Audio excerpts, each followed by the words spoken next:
एक चुटकी सिंदूर की कीमत क्या होती है, भारत ने पाक को बता दिया। बदले की शुरुआत 15 दिनों में ले लिया पहलगाम की बहनों का बदला, अजहर सैयद का खेल खत्म।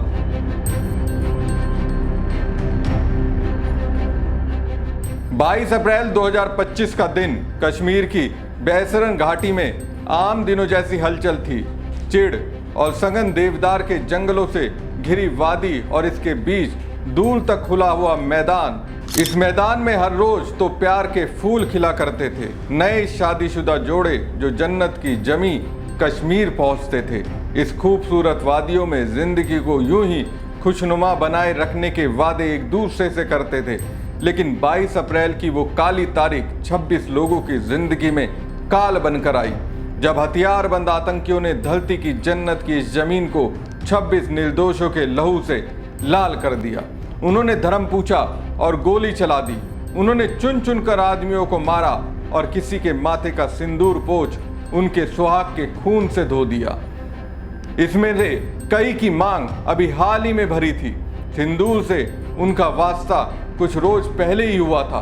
उन्होंने सोचा नहीं था कि उनका ये सिंदूर ऐसे मिटा दिया जाएगा।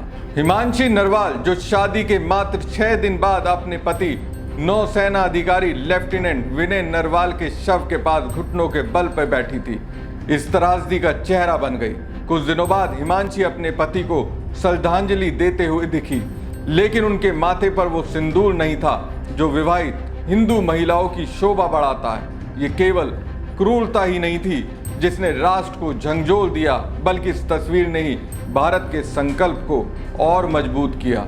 इन नवविवाहितों को आतंकियों ने एक भयानक संदेश वापस ले जाने का जिम्मा सौंपा था। इस संदेश का जवाब भारत ने जवाबी कार्रवाई यानी ऑपरेशन सिंदूर के साथ दिया। याद है आतंकियों ने क्या कहा था? जाओ जाकर अपनी सरकार को बता देना। याद है वो दारुण तस्वीर जिसमें एक नई नवेली शादीशुदा लड़की, जिसके हाथ मीना का रंग अभी ताजा ही था, वो बैसरन घाटी में अपने पति की लाश के बगल में बेसुध बैठी हुई थी।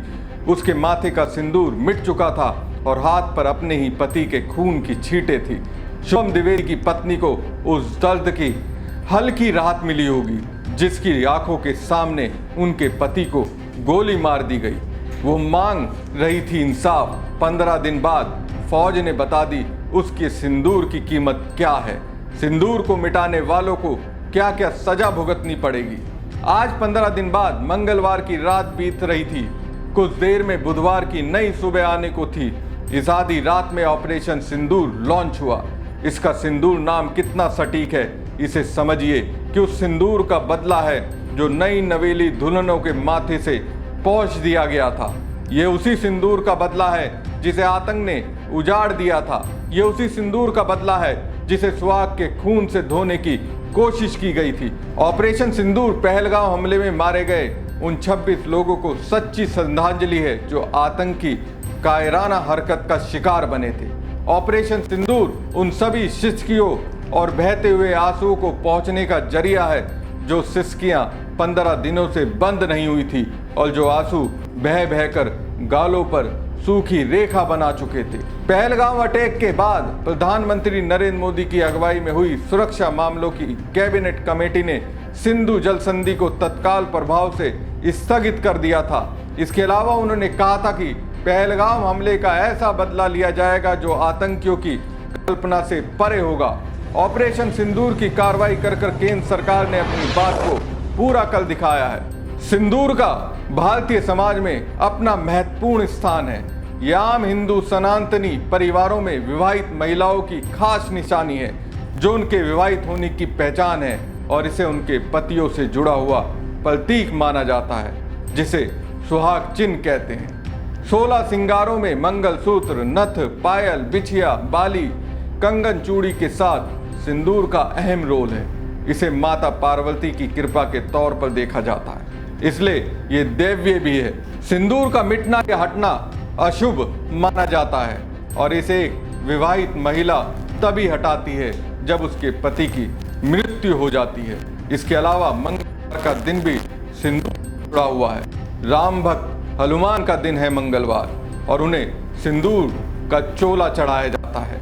मंगलवार रात का समय ऑपरेशन सिंदूर का नाम असल में सिर्फ एक कार्रवाई भर नहीं है, ये पूरे देश को एकजुट करने और आतंक के खिलाफ उठ खड़े होने की अपील भी है।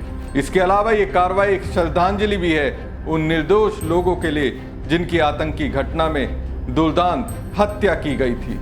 कुल मिलाकर भारत ने 15 दिन में पाकिस्तान के आतंकी मंसूबों को एक चुटकी सिंदूर की कीमत बता दी है। अब पाकिस्तान इसका हिसाब लगाता रहे कि ये कीमत उसे कितनी महंगी पड़ी है। बहरहाल भारतीय सशस्त्र बलों ने पाकिस्तान और पीओके में लगातार आतंकी ठिकानों पर रात भर चले अभियान के तहत हमले किए।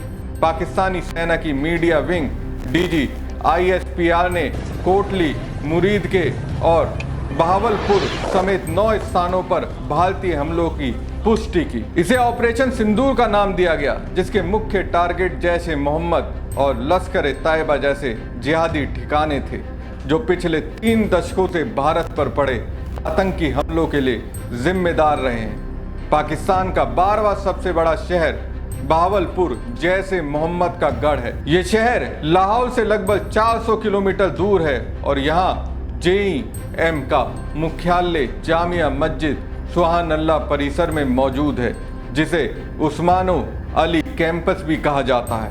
ये परिसर 18 एकड़ में फैला हुआ है और जैश ए मोहम्मद के लिए भर्ती, फंडिंग और ट्रेनिंग का केंद्र है। भारतीय हमले में ये मस्जिद भी निशाने पर थी।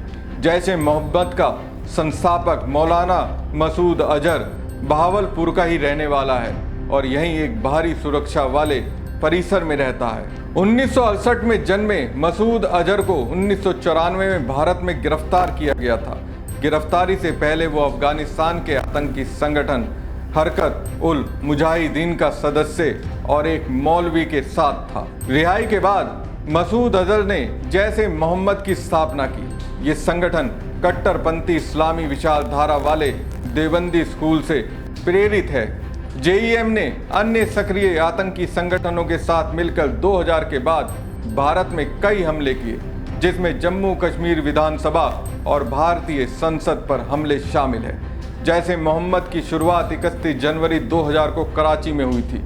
आतंकवादी गतिविधियों को शुरू करने से पहले अजहर अफगानिस्तान गया था, जहां उसने अलकायदा के प्रमुख ओसामा बिन लादेन से मुलाकात की थी। इस संगठन को ISI से न सिर्फ बुनियादी ढांचे में मदद मिली, बल्कि फंडिंग और विदेशी दौरे कराने में भी सहयोग मिला।